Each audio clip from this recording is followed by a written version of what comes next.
Rais wa Marekani Donald Trump amesema alimzuia rais wa Uturuki Recep Tayyip Erdogan kujiingiza katika vita vya Marekani na Israel dhidi ya Iran, akidai kuwa kiongozi huyo wa Ankara angeweza hata kujiunga upande wa Iran kutokana na msimamo wake mkali dhidi ya Israel.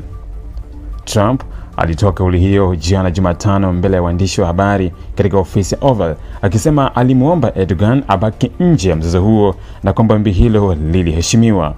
Trump alisema Erdogan alikuwa mgombea mkubwa wa kuingia vitani pamoja na Iran, akisema kuwa rais huyo wa Uturuki si miongoni mwa viongozi wanaoiunga mkono Israel. Kwa mujibu wa Trump, alimwambia Erdogan akae nje ya vita hivyo, na hatimaye Uturuki haikuingia katika mapigano licha ya kauli kali ambazo Ankara imekuwa ikizitoa dhidi ya Israel katika kipindi cha hivi karibuni. Kauli hiyo imezua mjadala kwa sababu hakukuwa na ishara rasmi kwamba Uturuki ilikuwa inajiandaa kuingia moja kwa moja kwenye vita hivyo, ingawa msimamo wake dhidi ya Israel umeendelea kuwa mkali. Katika maelezo yake, Trump alimsifu Erdogan kwa maneno mazito, akimtaja kuwa kiongozi mkubwa na mtu mwenye nguvu sana. Alisema pia katika mambo mengi aliwahi kumwomba Erdogan amekuwa akifanya, kauli ambayo inaonyesha namna Trump anavyojaribu kuonyesha ukaribu wake binafsi na rais huyo wa Uturuki. Matamshi hayo yamekuja wakati Ankara na Washington zikionekana kuanza kusogea karibu tena kisiasa, licha tofauti kubwa zilizowahi kujitokeza katika miaka ya hivi karibuni. Kauli za Trump zimeibuka wakati Erdogan na viongozi wengine waandamizi wa Uturuki wakiongeza mashambulizi ya maneno dhidi ya Israel. Erdogan, ambaye kwa muda mrefu amekuwa mkosoaji mkubwa wa Israel, amesema mara kadhaa kuwa uchokozi wa Israel ni tishio kwa dunia nzima na lazima uzuiwe. Pia amedai kuwa mashambulizi ya Israel ndani ya Lebanon na Syria yanaweka usalama wa Uturuki katika hatari, jambo linaloonyesha jinsi Ankara inavyotazama hatua za kijeshi za Israel kama tishio la moja kwa moja kwa eneo zima. Uhusiano wa Israel na Uturuki, ambao zamani uliwekwa miongoni mwa uhusiano imara zaidi wa Israel katika Mashariki ya Kati, umeendelea kuzorota kwa kasi tangu Erdogan alipokuwa madarakani. Hali hiyo imekuwa mbaya zaidi tangu kuanza kwa vita vya Gaza vilivyochochewa na shambulizi la Hamas la Oktoba 7 mwaka 2023.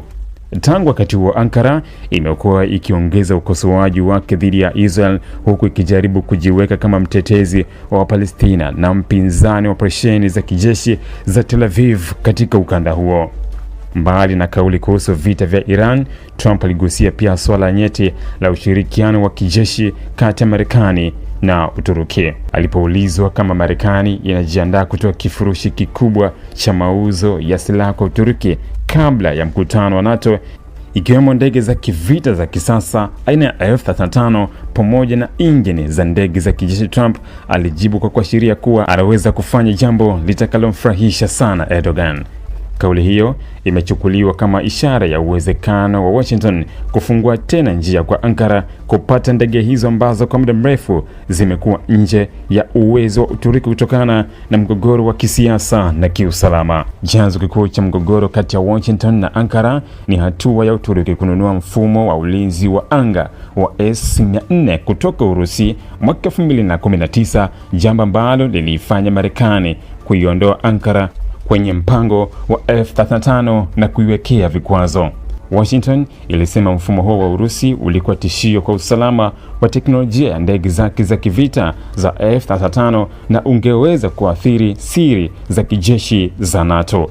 Kwa sasa kauli za Trump zinaashiria uwezekano wa sura mpya katika uhusiano wa Marekani na Uturuki, hasa katika kipindi ambacho Mashariki ya Kati imeingia katika mvutano mkubwa kufuatia vita vya Iran, Israel na Marekani. Endapo Washington itaamua kweli kufungua mlango wa mauzo ya F-35 kwa Ankara, hatua hiyo inaweza kubadilisha kwa kiasi kikubwa mwelekeo wa uhusiano wa pande hizo mbili, nafasi ya Uturuki ndani ya NATO na mizani ya nguvu katika eneo ambalo tayari limejaa migogoro ya kisiasa na kijeshi. Ili kuwa mwanafamilia bora wa Global TV, usisahau kusubscribe, like, kushare na kucomment. Baada ya kusubscribe, bonyeza alama ya kengele ili kupata taarifa kwa kila video inayopanda Global TV Online.